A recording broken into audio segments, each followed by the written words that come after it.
એક વિદ્યાર્થી મિત્રો ચેપ્ટર 3 પ્રવાહ વિદ્યુત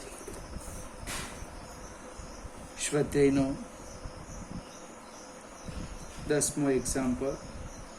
1 મીટર બ્રિજની ડાબી બાજુની ગેપ જ્યારે વાય અવરોધ 12.5 ઓહ્મ હોય છે ત્યારે એથી તટસ્થ બિંદુ 39.5 સેન્ટીમીટર અંતરે મળે છે. તો અવરોધ x શોધો. બીજો પ્રશ્ન છે, શા માટે વિસ્ટન અથવા મીટર બ્રિજમાં અવરોધો વચ્ચેનું જોડાણ જાડી ધાતુની પટ્ટી દ્વારા કરવામાં આવે છે? ડાબી બાજુ r ના સ્થાને x ઓહ્મ, એટલે અંદર જે આપ્યો છે પરિપથ એ સમજાવું. લખાણ જુદું છે. આપણે આ રીતને જસ્ટ વિચાર કરીએ કે મીટર બ્રિજનો આ તાર છે આપણો AB,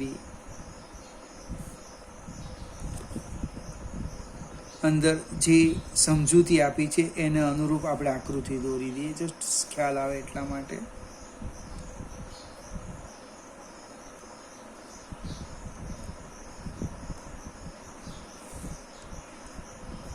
r ને સ્થાને x એટલે અહીંયા r બતાવેલો છે r, અને s ને સ્થાને y, અહીંયા y બતાવ્યો છે. અહીંયા x લખી દઈએ, અહીંયા y લખી દઈએ. અહીંયાથી આપણને તટસ્થ બિંદુ મળવાનું છે. આ ગેલ્વેનોમીટર ચોકી આપણી. A અને B વચ્ચે બકરી, બેટરી, કડ, રિયોસ્ટેટ, આ આપણો પરિપથ થઈ ગયો. હવે y આપ્યો છે તમને, y બરાબર 12.5 ઓહ્મ, ત્યારે તટસ્થ બિંદુ આપેલું છે A થી L1 અંતર 39.5 સેન્ટીમીટર. પ્રશ્ન છે x શોધો. મિત્રો વિસ્ટન બ્રિજ છે, x/1 આ તારનો અવરોધ ભાગ્યા આ તાર, અથવા આપણે સૂત્ર મેળવેલું જ છે. અને આપણે L1 કહેવાના અને 100 - L1 કહેવાના. એટલે સંતુલન અથવા સમતોલન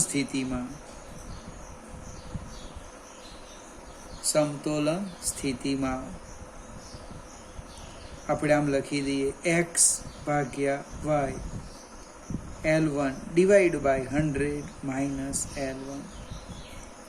પ્રશ્ન આપણો x શોધવાનો છે, એટલે x બરાબર L1 / 100 - L1 into y. Metre bridge, આ જે તાર છે એની લંબાઈ 1 મીટર છે. કિંમત મૂકી દઉં, 39.5 ભાગ્યા 100 - 39.5 ગુણ્યા 12.5, અંશમાં 39.5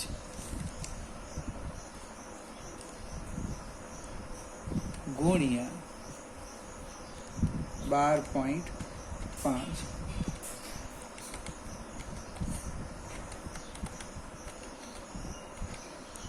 493.75 divide by 493.75 divide by 100 minus 39.5 એટલે કે 60.5. સાદુરૂપ આપીએ, 493.5 ભાગ્યા 60.5 એટલે આવ્યો 8.15 અથવા 16. x કેટલો આવ્યો? 8.16 ઓહ્મ.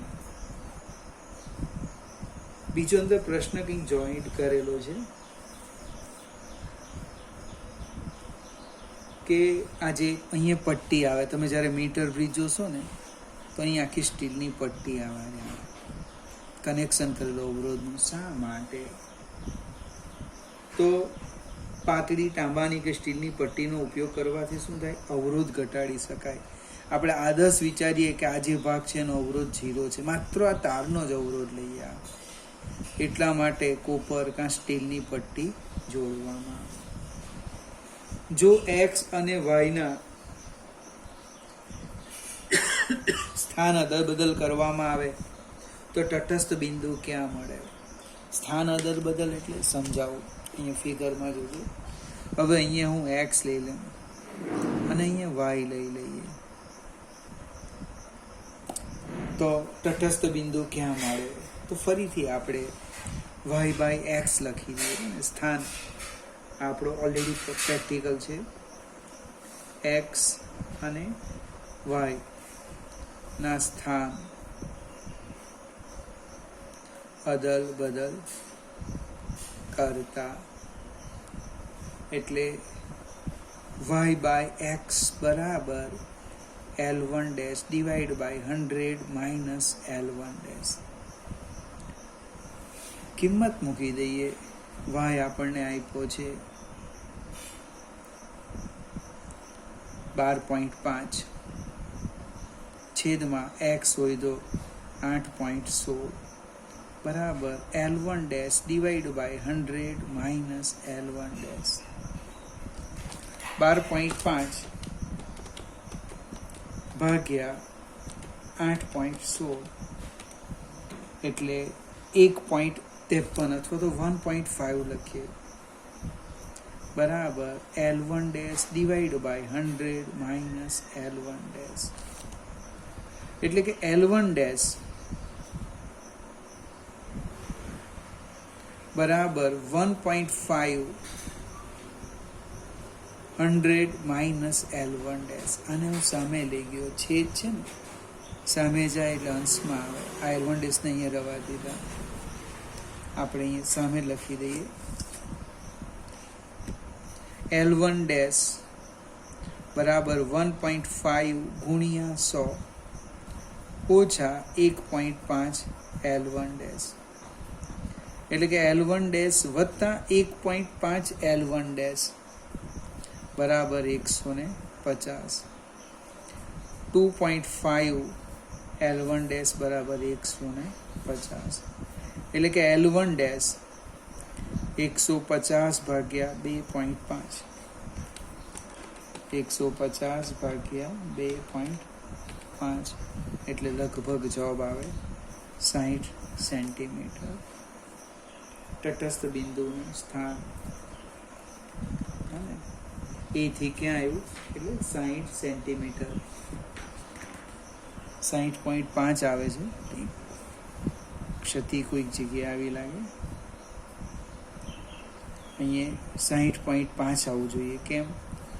તો કે L1 39.5 છે એટલે આ 60.5 આવે. કદાચ આપણે અહીંયા રાઉન્ડ ઓફ લીધું એને કારણે 0.5 જતા રહ્યા. 100 સેન્ટીમીટરનો તાર છે એટલે જવાબ ખરેખર કેટલો આવવો જોઈએ? 60.5. ચલો કંઈ નહીં, આ થોડુંક ચેક કરી લેજો. આ ભૂલ ચાલશે નહીં, અડધો માર્ક જતો રહેશે. અહીંયા આગળ જઈએ. બ્રિજના તટસ્થ બિંદુ આગળ ગેલ્વેનોમીટર અને બેટરીને અદલા બદલી કરતા શું થાય? એટલે કે એસી વિકર્ણમાં બેટરી છે અને બીડીમાં આપણે શું જોડેલું છે?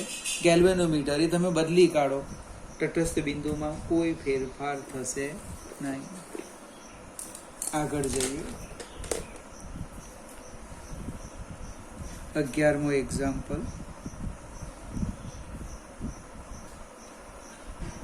8 વોલ્ટ EMF અને 0.5 ઓહ્મનો આંતરિક અવરોધ ધરાવતી સંગ્રાહક બેટરીને 120 વોલ્ટ વાળા DC સપ્લાય વડે 15.5 ઓહ્મના અવરોધ મારફતે વિદ્યુત ભારિત કરવામાં આવે છે, ચાર્જ કરવામાં આવે છે.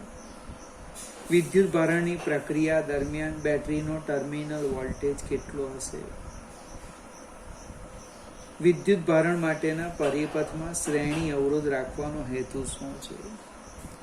આપણે એક નાનો સરખો પરિપથ જોઈએ. મારી પાસે એક બેટરી છે. એનો આ ધન ધ્રુવ છે ને આ ઋણ ધ્રુવ છે, આ પ્લસ અને માઇનસ. હવે એને આપણે એનો આંતરિક અવરોધ છે એવું અહીંયા બતાવી દેમ આ રીતના સ્મોલ આર, માત્ર સમજવા માટે. એક વિદ્યુત કોષ સાથે જોડવાના, એનો ધન ધ્રુવ અહીંયા લેવાના. આ એક બાહ્ય અવરોધ હું આર લઈ લેવું. આજે તમને આપ્યો છે 120 વોલ્ટ આપ્યો છે. આ જે છે એ 8 વોલ્ટ છે. આ કોષનું EMF કેટલું છે? 8 વોલ્ટ. આંતરિક અવરોધ આપ્યો છે 0.5 ઓહ્મ. કેપિટલ આર આપ્યા છે 15.5 ઓહ્મ. પહેલો આપણો પ્રશ્ન છે પ્રવાહ શોધવાનો, પછી હું ટર્મિનલ વોલ્ટેજ સમજાવું. આપણે સમઘડી કે વિષમઘડી દિશામાં જવું હોય તો અહીંયા નામ આપો A, B, C, D. ફરીથી પરિપથ દોરવાનું નથી, માત્ર તમને ખ્યાલ આવે એટલા માટે. A, B, C, D, A માં લૂપનો નિયમ, બંધ ગાળાનો નિયમ લઈએ.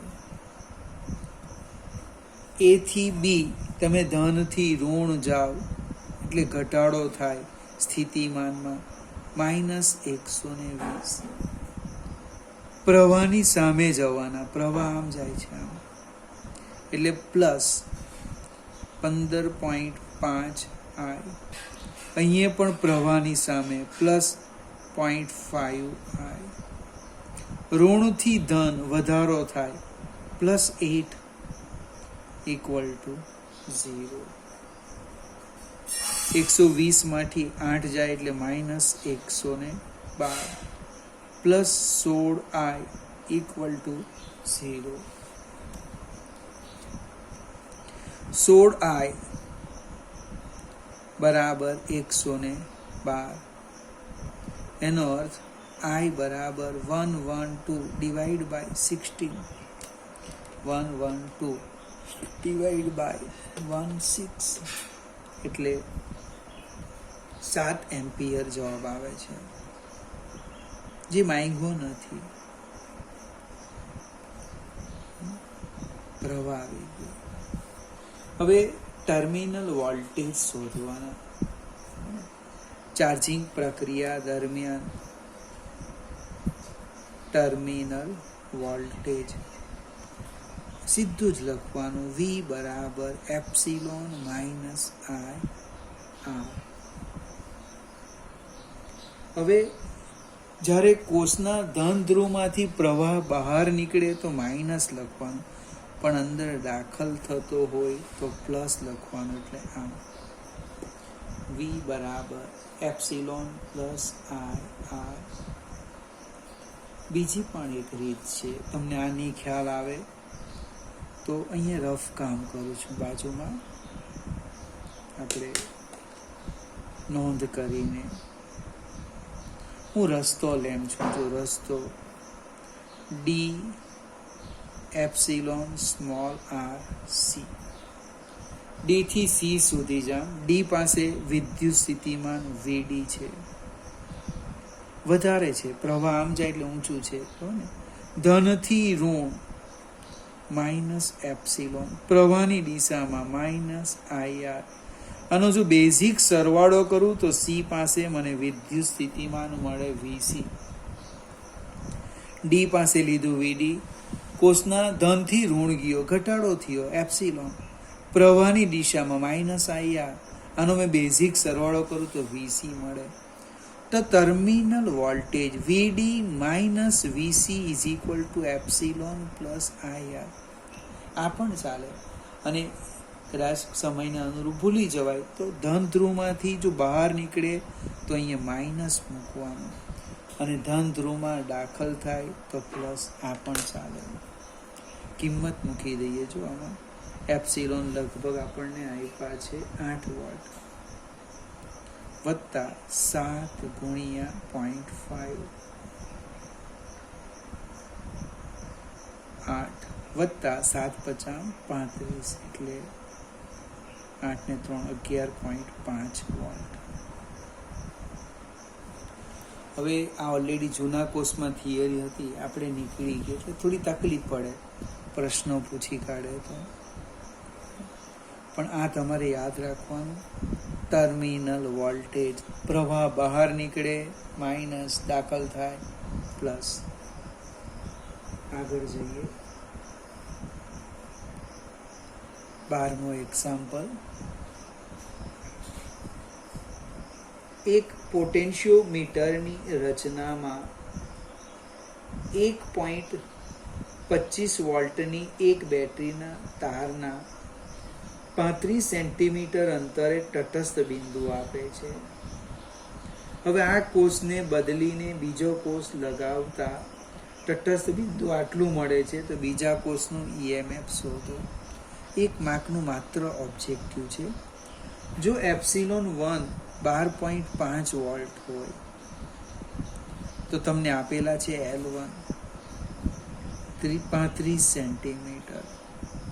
હવે એપ્સિલોન 2 બીજો કોષ લેમ જેનું મારે EMF શોધવાનું છે, ત્યારે મને તટસ્થ બિંદુ મળે છે 63 સેન્ટીમીટર. પ્રશ્ન છે એપ્સિલોન 2 કેટલા? તો કે એપ્સિલોન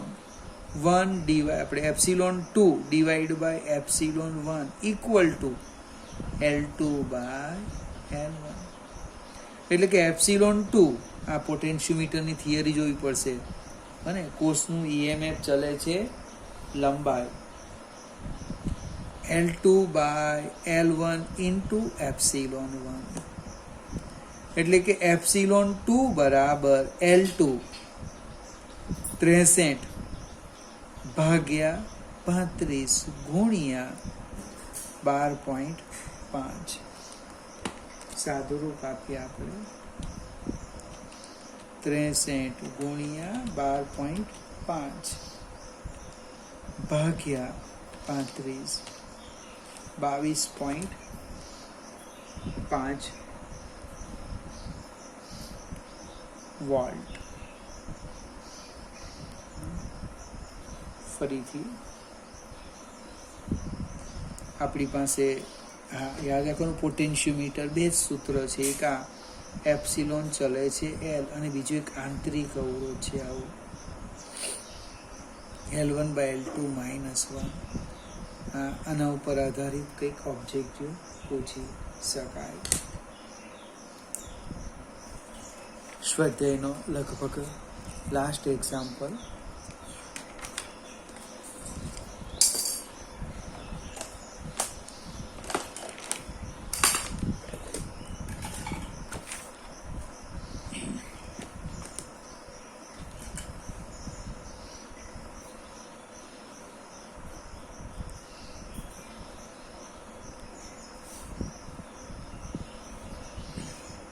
તેરમો એક્ઝામ્પલ. કોપર સુવાહકમાં મુક્ત ઇલેક્ટ્રોનની અંદાજિત સંખ્યા ઘનતા એટલે સ્મોલ n, એ આપણને આપ્યા છે 8.5 ઇન્ટુ 10⁻28 મીટર⁻3. આવા ઇલેક્ટ્રોનને 3 મીટર લાંબા તારના એક છેડેથી બીજે છેડે ડ્રિફ્ટ થતા કેટલો સમય લાગશે? તારની લંબાઈ આપી છે 3 મીટર, બને તારના આડછેદનું ક્ષેત્રફળ આપ્યું છે એ 2 ગુણ્યા 10⁻⁻6 મીટર સ્ક્વેર. પછી પ્રવાહ પણ આપી દીધો છે 3 એમ્પિયર. સમય પૂછ્યો છે, સમય. ચલો હવે થિયરી યાદ કરીએ તો હું પ્રવાહ લખું, બને NaVDE. 1 સેકન્ડમાં VD જેટલું અંતર કાપતો હોય તો એ આડછેદ અને વીડી લંબાઈના નળાકારનું કદ કેટલું થાય? એ વીડી આટલું થવાનું આ કદથી. એકમ કદમાં n ઇલેક્ટ્રોન હોય તો આટલામાં કેટલા? તો કે n a vd. એક ઇલેક્ટ્રોનનો વિદ્યુતભાર હી તો આટલાનો કેટલો? n a vd e. હવે અહીં એક જ સ્ટેપ વધારે છે. વેગ, ડ્રિફ્ટ વેગ શબ્દ લખેલો છે. vd એ લખી દે અંતર ભાગ્યા સમય, એટલે કે I બરાબર n a l by t into e. T શોધવાનો છે. n a l e n a l e by I. n a l e by I. કિંમતો મૂકીએ આપણે.